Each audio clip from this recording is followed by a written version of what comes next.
Nous sommes de retour en studio. Vous suivez le grand diète de l'information sur la 96.5 Fraternité FM. Et puis Fanchabi, bonjour. Bonjour René Soglo. On va faire place à la rubrique Voile sur le monde. On n'ira pas bien loin ce jeudi. On parle de la récente attaque terroriste contre un camp militaire dans le nord Togo avec un bilan humain lourd. D'abord, que s'est-il réellement passé? Oui, une centaine de combattants affiliés à Al-Qaïda en provenance de Burkina Faso attaquent un poste avancé de l'armée togolaise dans le nord du pays. Jamais le pays n'avait connu une attaque d'une telle ampleur. Le 20 juillet dernier,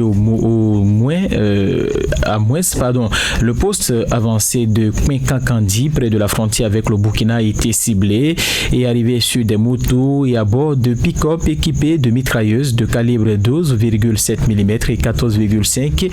Faisant aussi usage de mortiers, ils ont mis en déroute les militaires des forces armées togolaises et ont pris le contrôle des lieux pendant plus de 3 heures avant de se replier vers le Burkina Faso. Comme ils ont l'habitude de le faire au Sahel, ils ont pillé le camp et ont pris le soin de diffuser les photos de leur butin, entre autres des munitions, des fusils d'assaut, des lance-grenades, des mitrailleuses, des mortiers ainsi que des véhicules 4x4 appartenant à l'armée togolaise. Le bilan est lourd mais encore incertain et dans sa revendication, le SMIP évoque 6 soldats à tuer tandis qu'une source officielle togolaise sous le couvert de l'anonymat évoque quant à elle une douzaine de militaires tués, plusieurs blessés et une cinquantaine de terroristes neutralisés et à en croire d'autres sources sécuritaires, les chiffres seraient toutefois sous-estimés. 3 jours après cette attaque où 8 soldats avaient été déjà tués en 2022, ni le gouvernement ni l'état-major n'avaient officiellement réagi. C'est l'attaque la plus complexe que nous avons subie, tant par son envergure et par les moyens utilisés par les terroristes, se contentent de glisser un collaborateur du président Faure Gnassingbé. Les autorités ont pris d'ailleurs l'habitude au Togo de ne pas communiquer sur les pertes énormes, hormis quelques rares déclarations comme celle du président qui avait reconnu au cours d'une interview en avril 2023 qu'une quarantaine de membres des forces de défense et de sécurité et à peu près une centaine de civils avaient été tués. Mais pour ce qui concerne cette récente attaque, on dénombre selon certaines indiscrétions un peu plus de 15 militaires tués, 2 disparus et des munitions, des armes de guerre emportées par des terroristes.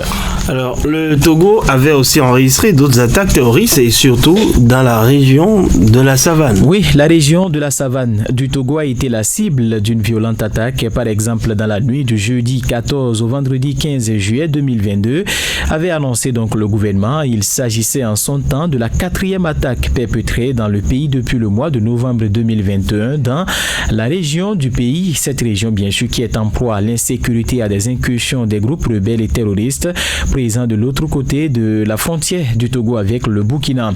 Plus tard, dans la nuit du 10 au 11 mai 2022, une soixantaine d'hommes armés circulant à moto ont attaqué un poste militaire à Kmenkankandi dans le nord du Togo, proche de la frontière avec le Burkina Faso. Et cette attaque avait fait 8 soldats tués et blessant 13 autres selon un bilan communiqué par le gouvernement. Il s'agit selon le gouvernement de la première attaque terroriste meurtrière au Togo où l'armée est déployée dans le nord pour faire face à la menace d'un débordement de la violence des groupes armés non étatiques présents au Burkina Faso. Il faut dire que le groupe de soutien à l'islam et aux musulmans, le GISMIM, la principale alliance djihadiste du Sahel liée à Al-Qaïda, avait revendiqué cette attaque comme la récente d'ailleurs. Et la 3e attaque qui a été perpétrée dans l'extrême nord-ouest du Togo dans la nuit du 15 au 16 juin 2022 a été repoussée par l'armée togolaise à la frontière toujours avec le Burkina, a déclaré à l'agence France Presse un haut responsable militaire. Il faut dire que cette nouvelle attaque par des hommes armés s'est produite dans la localité de Goulougounchi et n'a fait aucun mort ni de blessés côté Togo.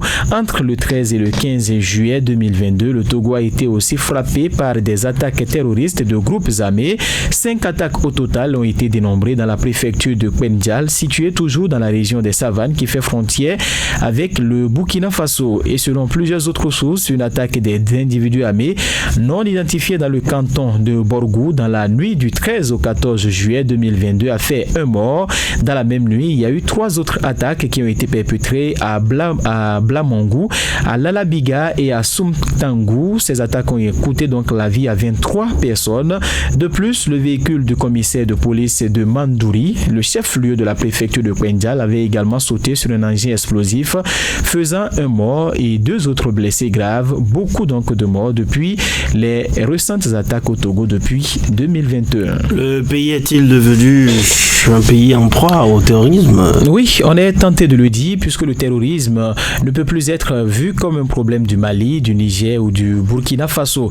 Cela devient aujourd'hui un problème de la sous-région ouest africaine. Le Bénin, la Côte d'Ivoire, le Ghana, le Togo subissent aussi des attaques, même si parfois ces attaques sont sporadiques. Il faut juste signaler qu'il y a des morts à la clé. Et la présence de l'opération Barkhane, par exemple, la mission de l'ONU au Mali pendant plusieurs années et la mise en place du G5 Sahel n'ont pas pu endiguer le terrorisme dans différents pays de l'Afrique de l'Ouest. Et pour faire face à ce fléau, 4 pays dont le Bénin, le Ghana, le Togo et le Burkina Faso avaient signé en septembre 2017 l'initiative d'Accra qui a permis de mettre sur pied une opération militaire conjointe baptisée Koundalgou. Son objectif était donc de renforcer la coopération en matière de sécurité et de partage de renseignements entre les pays signataires. Et l'opération Koundalgou, dont la 4e phase s'était déroulée du 21 au 27 novembre 2021 avec plus de 5720 soldats, a permis l'arrestation de 300 suspects et la saisie d'importants stocks d'armes et de munitions.